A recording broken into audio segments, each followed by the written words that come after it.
أعوذ بالله من الشيطان الرجيم بسم الله الرحمن الرحيم يا أيها الذين آمنوا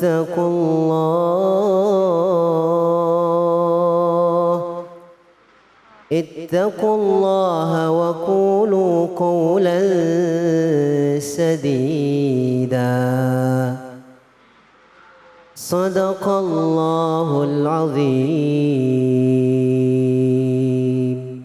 Sadaqallahul Azim, surah Al-Ahzab ayat 70 ya, yang mengawali kajian kita di Cahaya Hati Indonesia ini. Langsung saja, saya tidak akan berpanjang kalam, kita simak dari guru kita Ustaz Nazri Nasution. Silakan Ustaz.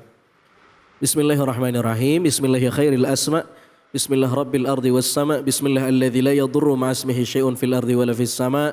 Ibu-ibu semuanya, assalamualaikum warahmatullahi wabarakatuh.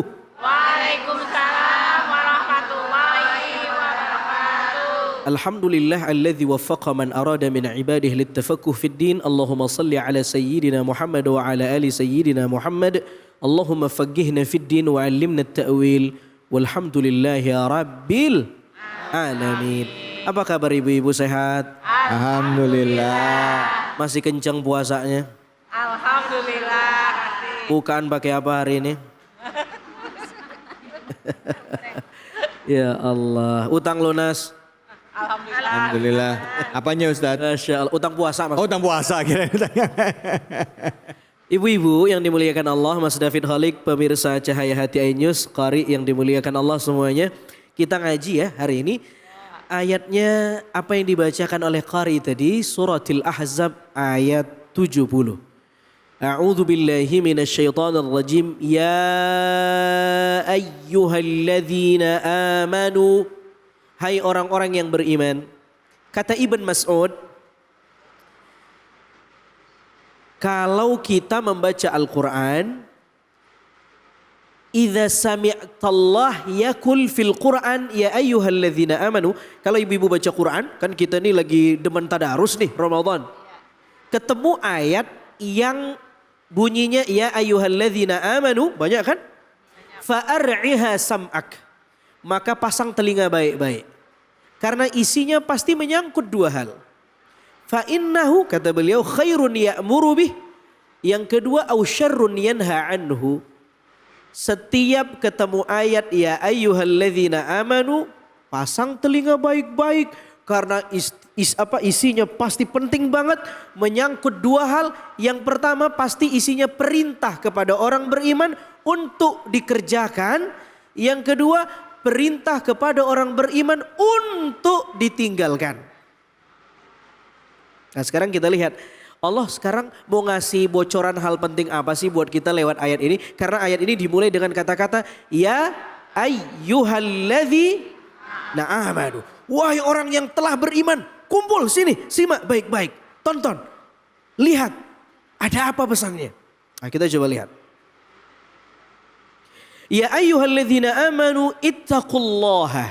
Hai orang yang beriman, bertakwalah kepada Allah. Nah, bertakwalah kepada Allah.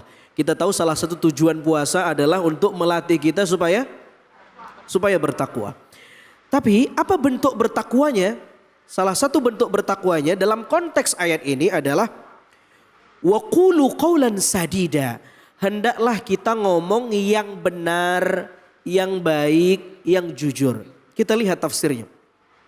Ya ayyuhalladzina amanu taqullaha firtikabi ma yakrahuhu. Hai orang yang beriman, bertakwalah kepada Allah ya, dalam konteks jangan melakukan sesuatu yang Allah enggak suka. Sama dengan kita puasa ini. Apa definisi puasa ibu-ibu? Menahan lapar. Menahan lapar, dahaga. menahan haus, ya, menahan dahaga, menahan hubungan badan, betul? Betul. Tapi bagi Al-Ghazali, puasa yang ideal itu bukan cuma wala tazunnu idza sumta anna as-shauma huwa tarkut ta'am wasyarab wal wiqa faqat. Jangan pernah menduga puasa itu cuma nahan lapar dan haus. Bal tamamus shaumi, puasa yang ideal itu adalah bikaffil jawarih kulliha amma yakrahullah. Ketika kita menahan dari berbuat sesuatu yang Allah nggak suka. Di antara yang Allah nggak suka adalah ketika kita berucap bohong, bertindak bohong, berperilaku bohong. Karena itu ayat ini menegaskan kepada kita wa qulu qawlan sadida, berkatalah yang benar, yang baik, fadlan amma yu'dhi rasulahu, lebih-lebih jangan bohong terkait Rasulullah. Jangan pernah menyakiti Rasulullah. Jadi ayat ini, sabab nuzul ayat ini, kenapa turun? Kalau kata anak milenial sekarang, behind the scene kenapa ayat ini turun? Ya. Susah nih ngaji mama-mama nih. Behind the scene kenapa ayat ini turun? Nabi menikahi seorang perempuan namanya Zainab binti Jahash. Zainab binti Jahash ini sepupu Nabi. Ibunya Zainab bibi Nabi SAW.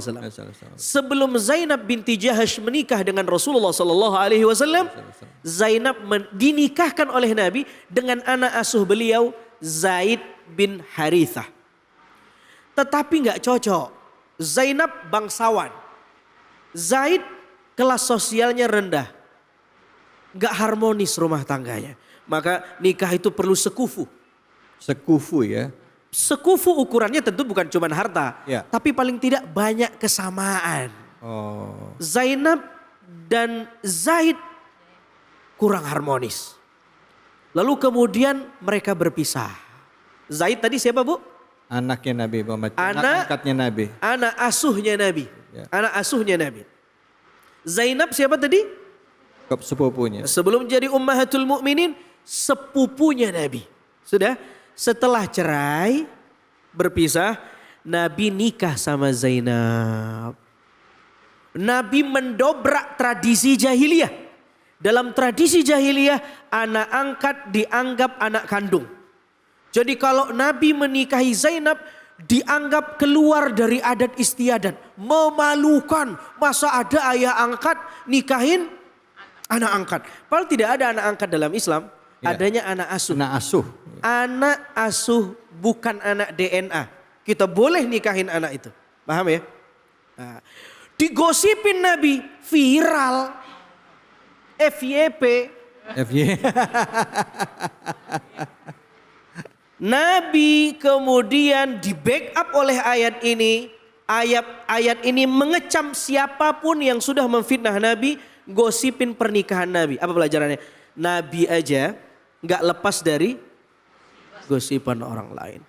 Jadi ibu-ibu, pelajaran dari ayat ini satu, puasa bukan cuma nahan lapar dan haus, tapi juga mempuasakan mulut dari ngomongin orang lain. Bu, Bu, Bu, nahan lapar haus enak gak? Mudah? Bisa? Kalau nahan omongan lebih sulit mana? Allah, ini banyak dosanya ini. Kepengantenan orang kita komen diundang salah, nggak diundang salah. Diundang kita ngelihat lauk yang punya hajatan kita komen rendangnya hitam.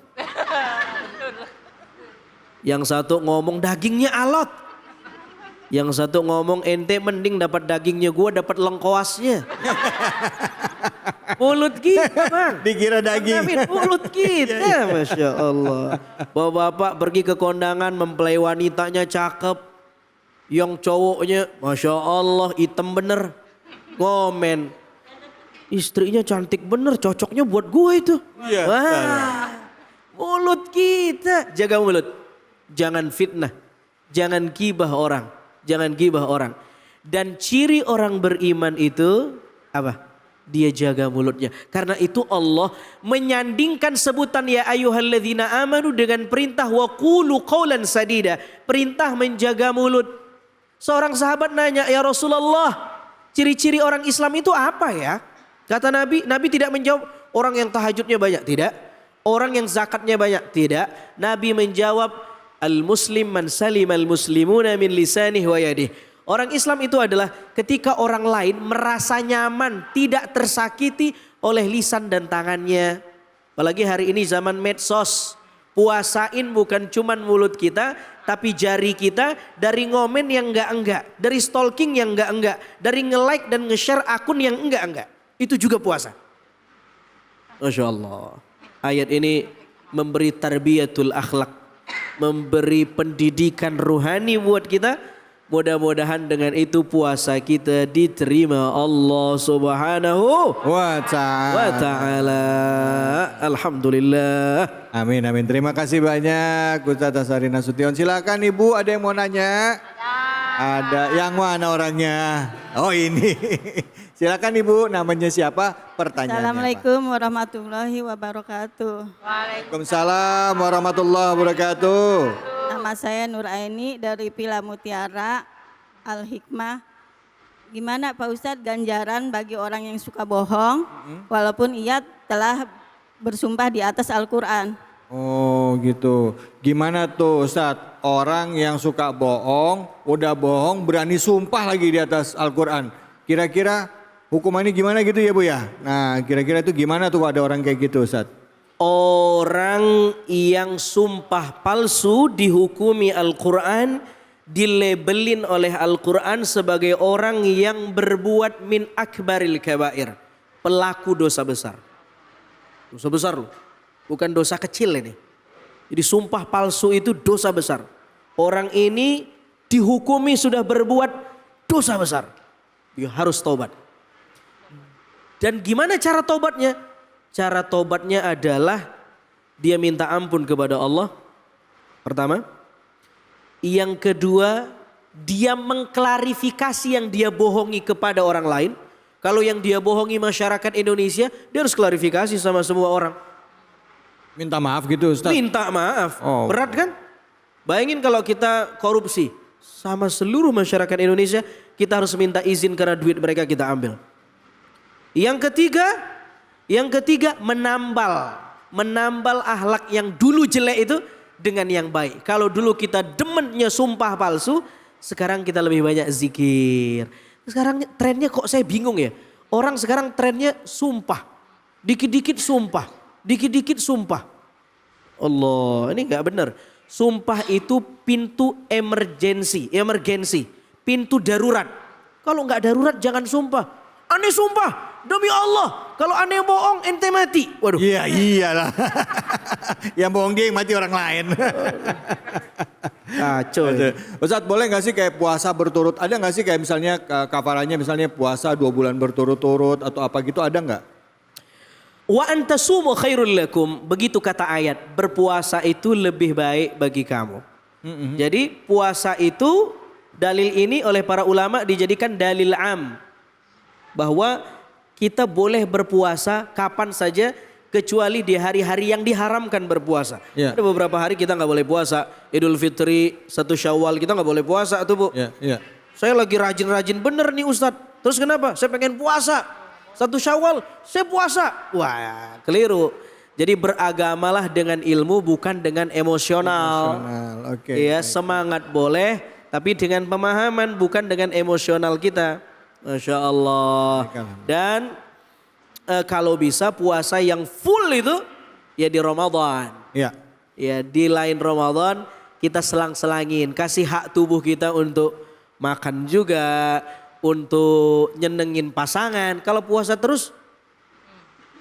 Waduh. Bisa sakit kepala Ustaz. Bukan main. Kolesterol kita naik.